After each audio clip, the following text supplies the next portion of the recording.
मोक्षदा एकादशी व्रत कथा। जय श्री कृष्ण, राधे राधे।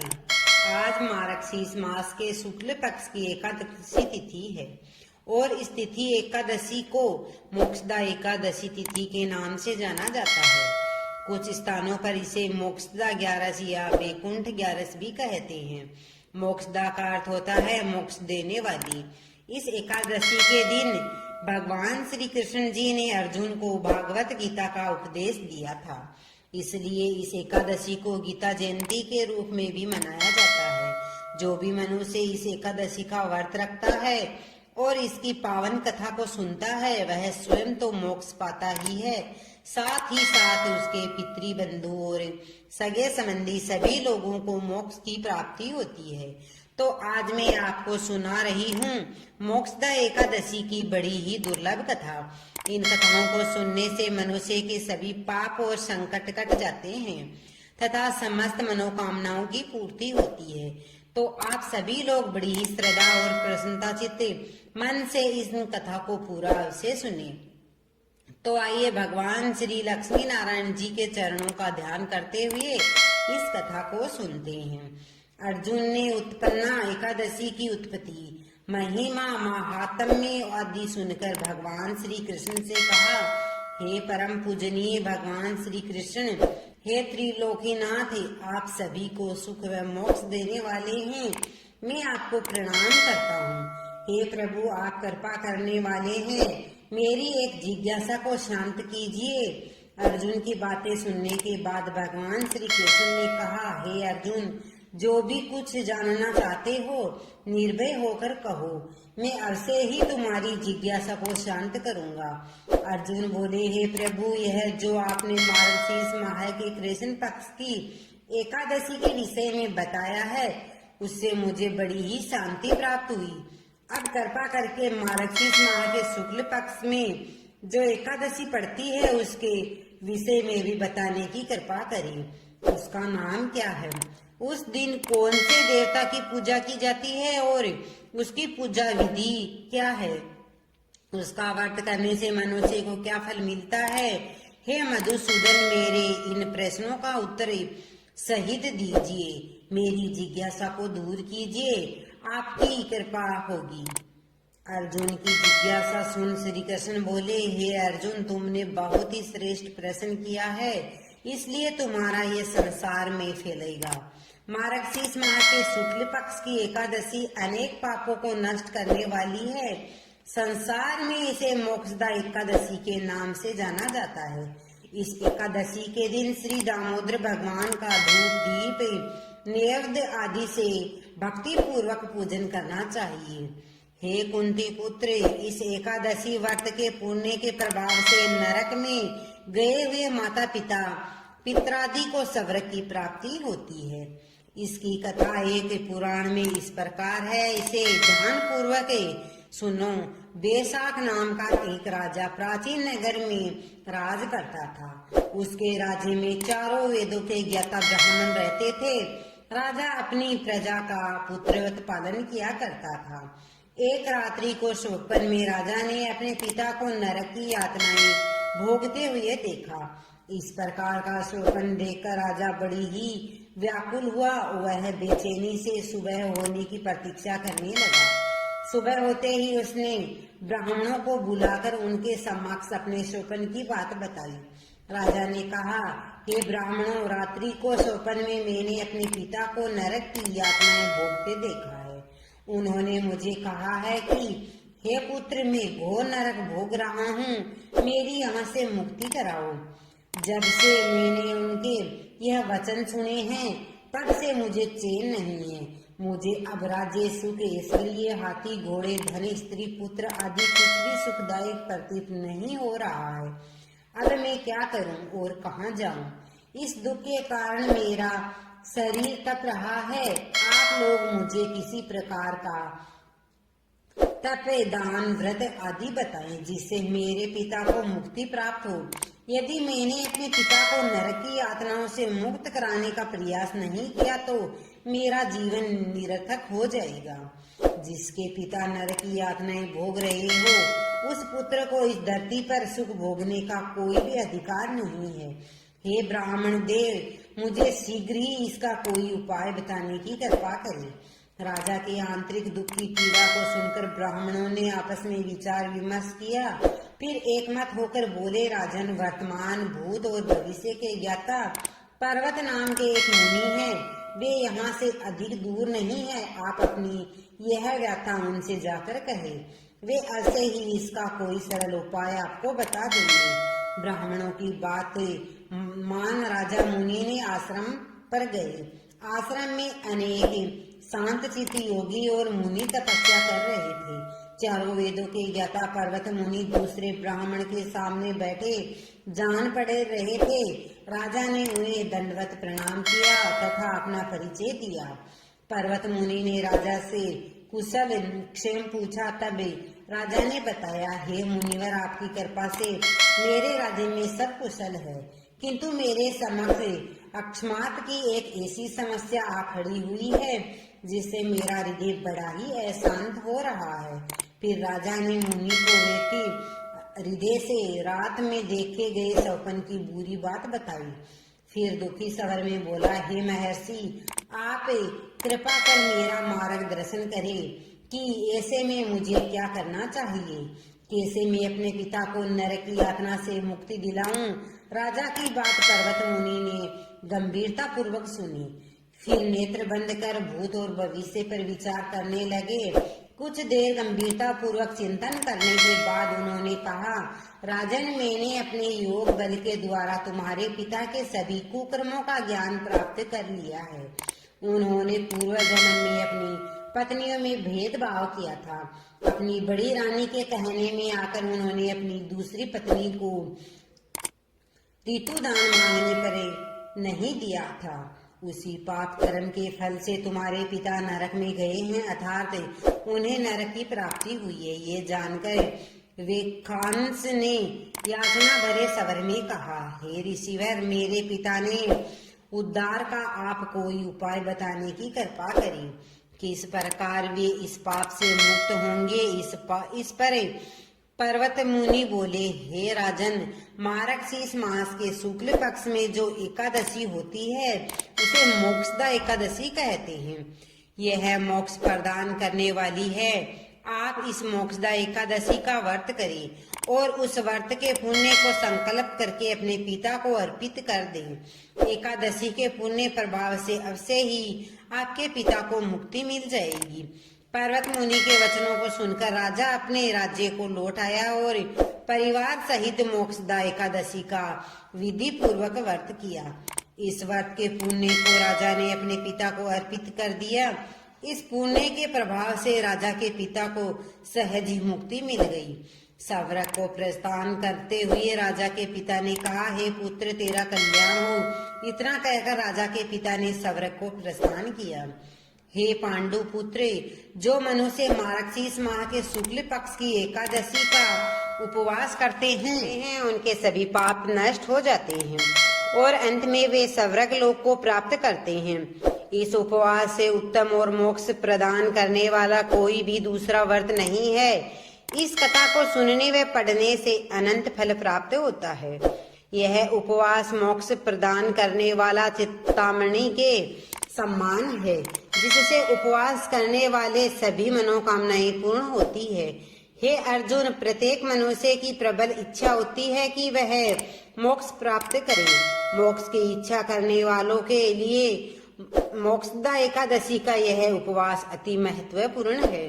पिता के प्रति पुत्र के दायित्व का इस कथा से श्रेष्ठ दृष्टांत दूसरा कोई नहीं है। अतः भगवान श्री हरि विष्णु के निमित्त यह उपवास पूर्ण निष्ठा व श्रद्धा से करना चाहिए। यह पिता के प्रति भक्ति और दूसरों के लिए पुण्य अर्पित करने की श्रेष्ठ और पवित्र कथा है। इसका उपवास केवल उपवास करने वाले मनुष्य का ही नहीं अपितु उसके पितरों का भी भला करता है। अपने किसी सगे सदोहर मित्र बंधु को भी इस उपवास का फल अर्पण करने से उसके भी पापों व कलेशों का नाश हो जाता है। बोलिए श्री लक्ष्मी नारायण भगवान की जय। अब आइए सुनते हैं एकादशी दिन की सुनी जाने वाली श्री शालिग्राम जी की पुण्य फल प्रदान करने वाली सच्ची कथा। एक कसाई था, सदना वह बहुत ही ईमानदार था। वो भगवान के नाम और कीर्तन में मस्त रहता था। यहाँ तक कि मांस को काटते बेचते हुए भी वह भगवान नाम गुनगुनाता रहता था। एक दिन वह अपनी ही धुन में ही कहीं जा रहा था कि उसके पैर से कोई पत्थर टकराया। वह रुक गया और उसने देखा एक काले रंग के गोल पत्थर से उसका पैर टकरा गया। उसने वह पत्थर उठा लिया और अपनी जेब में रख लिया, यह सोचकर कि यह मांस तोलने के काम आएगा। वापस आकर उसने वह पत्थर मांस के वजन को तोलने के काम में लगाया। कुछ ही दिनों में उसने समझ लिया कि यह पत्थर कोई साधारण नहीं है, क्योंकि जितना वजन उसको तोलना होता है पत्थर उतने वजन का ही होता है। धीरे धीरे यह बात फैलने लगी कि सदना कसाई के पास वजन करने वाला पत्थर है। वह जितना चाहता है पत्थर उतना ही तोल देता है। किसी को 1 किलो मांस देना होता है तो तराजू में उस पत्थर को एक तरफ डालने पर दूसरी ओर 1 किलो का ही मांस तुलता है। अगर किसी को 2 किलो चाहिए तो वह पत्थर 2 किलो के भार जितना भारी हो जाता है। इस चमत्कार के कारण उसके यहाँ लोगों की भीड़ जुटने लगी। भीड़ जुटने के साथ ही सदना की दुकान की बिक्री बढ़ गई। यह बात एक ब्राह्मण तक भी पहुंची। हालांकि वह ऐसी अशुद्ध जगह पर नहीं जाना चाहते थे जहां मांस कटता हो वह बिकता हो, किंतु चमत्कारी पत्थर को देखने की उत्सुकता उसे सदना की दुकान तक खींच लाई। दूर से खड़ा वह सदना कसाई को मांस तोलते देखने लगा। उसने देखा कि कैसे वह पत्थर हर प्रकार के वजन को बराबर तोल रहा था। ध्यान से देखने पर उसके शरीर के रोए खड़े हो गए। भीड़ के छंटने अर्थात कम होने के बाद ब्राह्मण सदना कसाई के पास गया। ब्राह्मण को अपनी दुकान में आया देखकर सदना कसाई प्रसन्न भी हुआ और आश्चर्यचकित भी।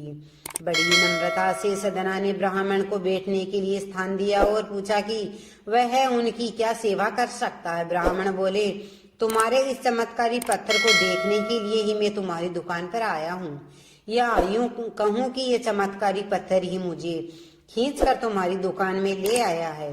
बातों ही बातों में उन्होंने सदना कसाई को बताया कि जिसे पत्थर समझकर वो मांस तोल रहा है वास्तव में वो शालिग्राम जी है, जो कि भगवान का स्वरूप होता है। शालिग्राम जी को इस तरह गले कटे मांस के बीच में रखना व उनसे मांस तोलना बहुत ही बड़ा पाप है। सदना बड़ी ही सरल प्रवृत्ति का भक्त था। ब्राह्मण की बात सुनकर उसे लगा कि अनजाने में तो बहुत बड़ा पाप कर रहा हूँ। अनुनय विनय करके सदना ने वह शालिग्राम उन ब्राह्मण को दे दिया और कहा कि आप तो ब्राह्मण है, इसलिए आप ही इनकी सेवा परिचर्या करके इन्हें प्रसन्न करें। मेरे योग्य कुछ सेवा हो तो मुझे अवश्य बताइए। ब्राह्मण शालिग्राम शिला को बहुत सम्मान से घर ले आए। घर आकर उन्होंने भी शालिग्राम को स्नान करवाया, पंचामृत से अभिषेक किया व पूजा अर्चना आरंभ कर दी। कुछ दिन ही बीत गए थे कि उन ब्राह्मण के स्वप्न में भी शालिग्राम जी आए। उन्होंने कहने लगे कि हे ब्राह्मण, मैं तुम्हारी सेवाओं से प्रसन्न हूँ, किंतु तुम मुझे उसी कसाई के पास छोड़ाओ। स्वप्न में ही ब्राह्मण ने कारण पूछा तो उत्तर मिला कि तुम मेरी अर्चना पूजा करते हो, मुझे अच्छा लगता है, परंतु जो भक्त मेरे नाम का गुणगान कीर्तन करता रहता है उनको मैं अपने काम को भी बेच देता हूँ।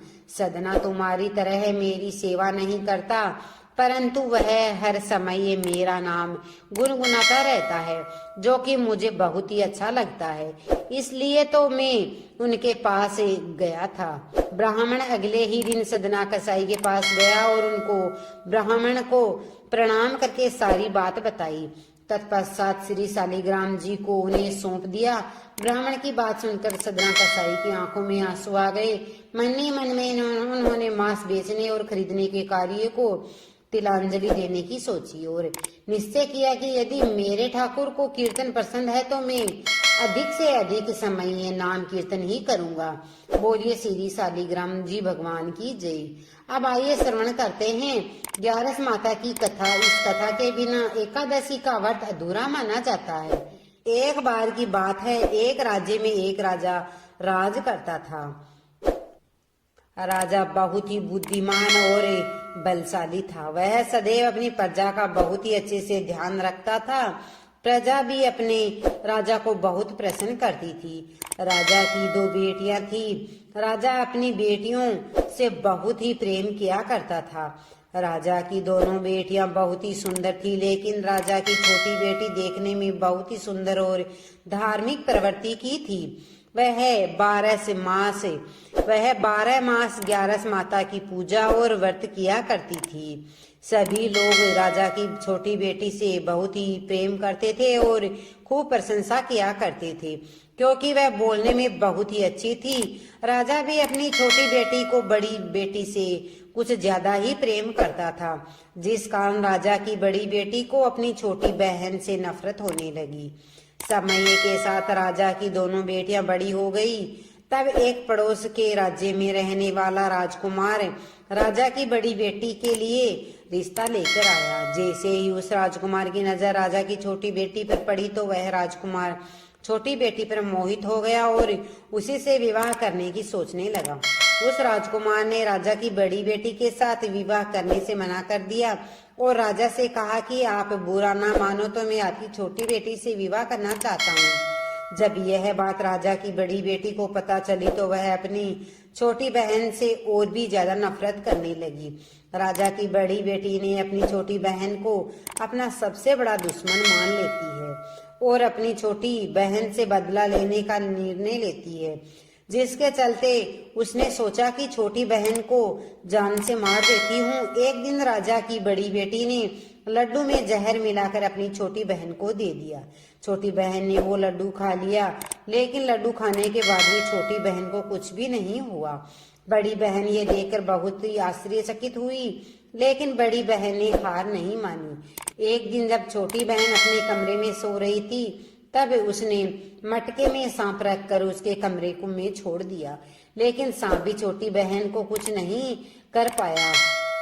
जिसके बाद बड़ी बहन ने अपनी छोटी बहन से कहा कि चलो बहन, आज हम कुएं से पानी भरकर लाते हैं। छोटी बहन अपनी बहन के कहे अनुसार उनके साथ पानी लेने के लिए चली गई। जैसे ही वह कुएं से पानी निकालने लगी तो बड़ी बहन ने उसे कुएं में धक्का दे दिया, लेकिन ग्यारस माता के आशीर्वाद से वह सकुशल बाहर निकल आई। यह देखकर उसे बहुत ही आश्चर्यचकित हुआ कि न जाने मैंने कौन कौन से प्रयास किए, फिर भी इसका कुछ भी नहीं बिगड़ा। बड़ी बहन एक दिन अपनी छोटी बहन के पास जाकर कहने लगी, बहन क्या तुमको पता है, भगवान सबकी मृत्यु एक निश्चित समय पर लिखते हैं। तुम्हारी और मेरी मृत्यु कैसे होगी, क्या तुम जानती हो? तब छोटी बहन ने कहा, हाँ बहन, मेरी मृत्यु कैसे होगी यह तो मैं जानती हूँ। छोटी बहन से यह सुनकर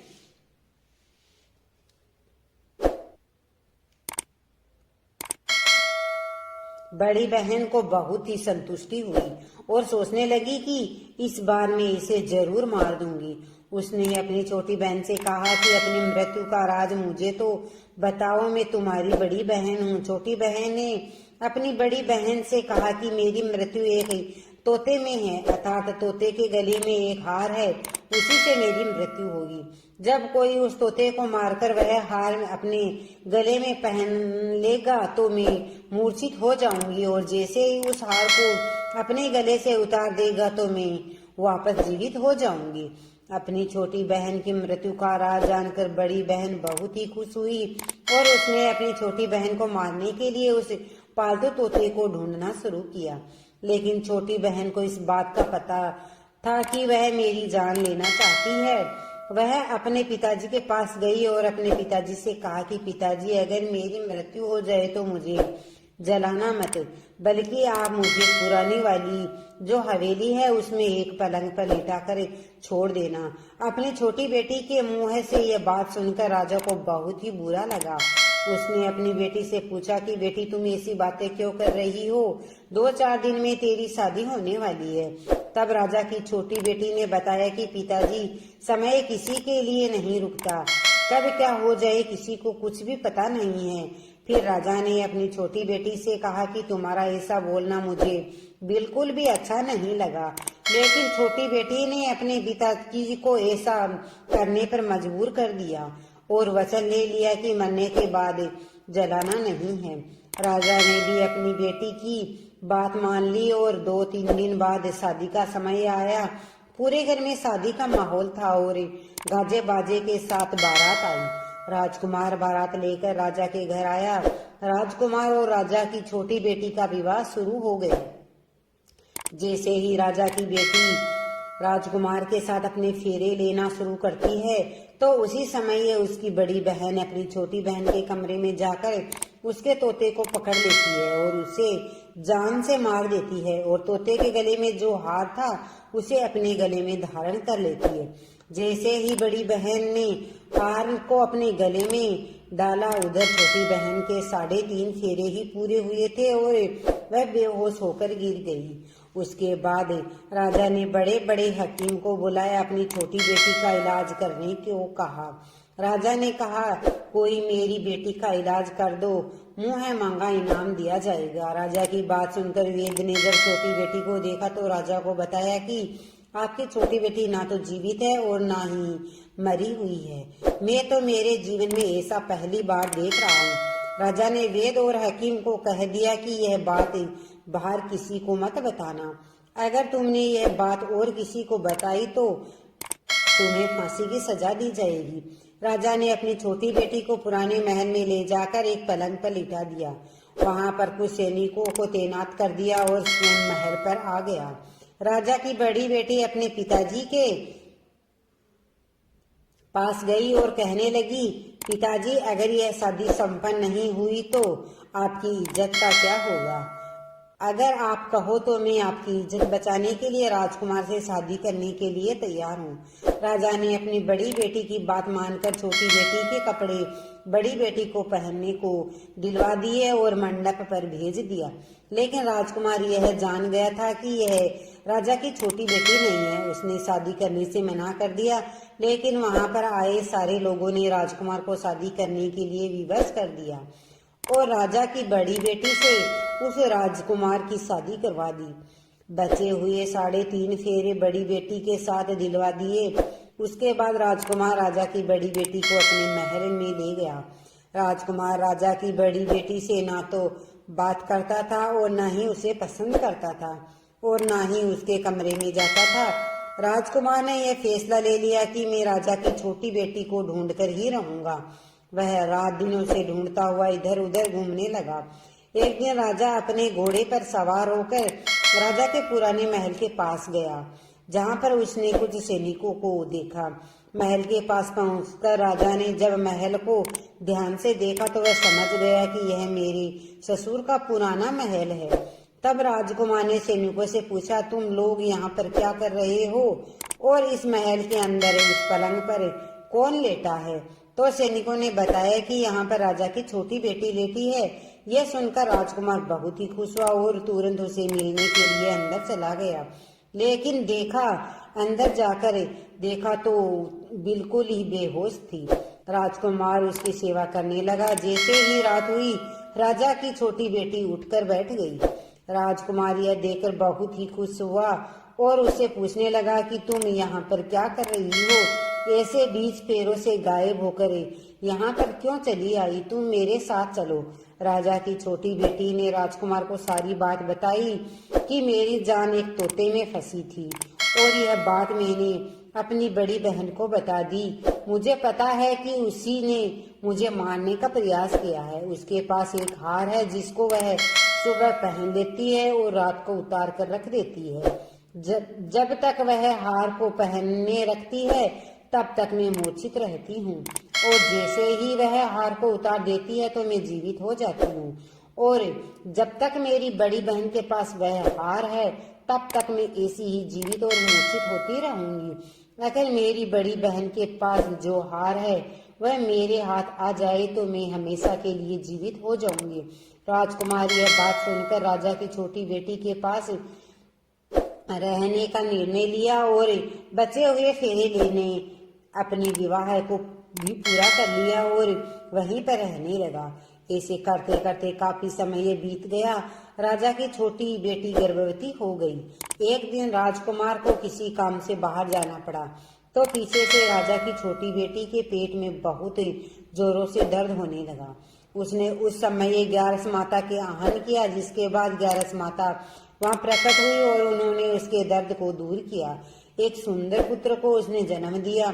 जब आधी रात को राजकुमार बाहर से आया तो उसने 11 माता को देखा तो वह बहुत ही आश्चर्यचकित हुआ। उसने तुरंत माता को प्रणाम किया। 11 माता ने राजकुमार से कहा कि जब तुम्हारा बेटा 5 वर्ष का हो जाए तो तुम अपनी पत्नी का हार लाकर इसके गले में डाल देना, जिससे यह हमेशा के लिए जीवित हो जाएगी। समय के चलते राजकुमार का बेटा 5 साल का हो गया। एक दिन राजकुमार को फिर किसी काम से बाहर जाना पड़ा। उसने अपने बेटे से कहा, तुम अपनी माता का ध्यान रखना और मैं शाम तक लौटूंगा। जैसे ही वह राजकुमार बाहर से निकला तो बड़ी बहन ने सैनिकों ने उसे देख लिया और बड़ी बहन को जाकर सारी बात बता दी, जिसके बाद बड़ी बहन अपनी छोटी बहन के पुत्र को वहां से उठवा लिया और उसे मरवा दिया। उसके 2 टुकड़े करवाए। पहले टुकड़े को चक्की के पास छुपा दिया और दूसरा टुकड़ा अपने पलंग के नीचे रख लिया। यह देखकर 11 माता ने भिखारी का रूप धारण किया और उसके घर आ गई। भिक्षा मांगने लगी तो बड़ी बहन ने अपने नौकरों से कहा कि जाओ भिखारी को भिक्षा दे दो। लेकिन जैसे ही नौकर 11 माता को भिक्षा देने के लिए जाता है तो माता उन्हें मना कर देती है और कहती है कि मैं तुम्हारी रानी से भी भिक्षा लूंगी। नौकरों ने अंदर जाकर कहा कि रानी वह हमसे भिक्षा नहीं ले रही है, बोल रही है कि मैं रानी से भिक्षा लूंगी। जब बड़ी बहन स्वयं भिक्षा देने के लिए भिखारिन बनी 11 माता के पास आती है, उससे पहले ही माता एक बिल्ली का रूप बनकर उसके कमरे में चली जाती है। वहां पर जो छोटी बेटी के पुत्र का टुकड़ा था वह उठा लेती है और दूसरी चक्की के पास से उठाकर जीवित कर देती है और वहां से लेकर चली जाती है और राजकुमार को सारी बात बताकर उन्हें उनका बेटा सौंप देती है। राजकुमार अपने बेटे को लेकर उसकी बड़ी बहन के पास जाता है और उसे कहता है कि इस बच्चे का अच्छे से ध्यान रखना है। अगर तुम इस बच्चे का अच्छे से ध्यान रखोगी तो मैं तुम्हें बात करूंगा, वरना मैं यहाँ से चला जाऊंगा। एक दिन राजकुमार ने अपने बच्चे से कहा कि तुम ऐसा करो, तुम्हारी माँ के गले का वो हार मांग लो, तुम्हारी जिद की वजह से वह तुम्हें दे देगी। अपने पिताजी के कहे अनुसार लड़का अपनी बड़ी माँ के पास जाकर कहता है कि माँ मुझे तुम्हारे गले का हार चाहिए। यह सुनकर उसकी माँ को पहले तो बहुत ही गुस्सा आता है, पर उसको याद आता है कि राजकुमार ने कहा है कि अगर मैं इस बच्चे का अच्छे से ध्यान रखूंगी तो ही वह मुझसे बात करेंगे। वह सोचती है कि छोटी बहन अब तक तो मर गई होगी, उसे जला भी दिया गया होगा, अब कौन सी जिंदा होने वाली है। यही सोचकर वह हार को निकालकर उस बच्चे को दे देती है। वह बच्चा उस हार को ले जाकर अपने पिताजी को दे देता है तो राजकुमार अपने बेटे और उस हार को लेकर वहां से चला जाता है और जाते हुए कहकर जाता है कि तुम हमारे लिए खाना बनाकर तैयार रखना, मैं शाम को आकर तुम्हारे साथ ही खाना खाऊंगा। यह कहकर अपने बेटे को लेकर वहां से सीधा राजा के पास जाता है और राजा को सारी बात बता देता है। राजा बड़ी बेटी की यह करतूत सुनकर बहुत ही क्रोधित होता है और अपनी परिवंशी को दोष देने लगता है। राजा राजकुमार को अब अपनी छोटी बेटी के साथ रहने का आदेश देता है। राजकुमार वह हार लेकर छोटी रानी के पास जाता है और उसके गले में वह हार देता है, जिससे वह जीवित हो जाती है। दोनों बहुत ही खुश होते हैं। राजकुमार अपने बेटे और अपनी पत्नी को लेकर अपने राज्य में चला जाता है। इस तरह एकादशी व्रत के प्रभाव से राजा की छोटी बेटी को अपने जीवन में आई तमाम मुश्किलों से छुटकारा मिलता है। दोस्तों, वीडियो कैसा लगा है? वीडियो अच्छा लगा तो वीडियो को लाइक शेयर सब्सक्राइब जरूर कीजिएगा और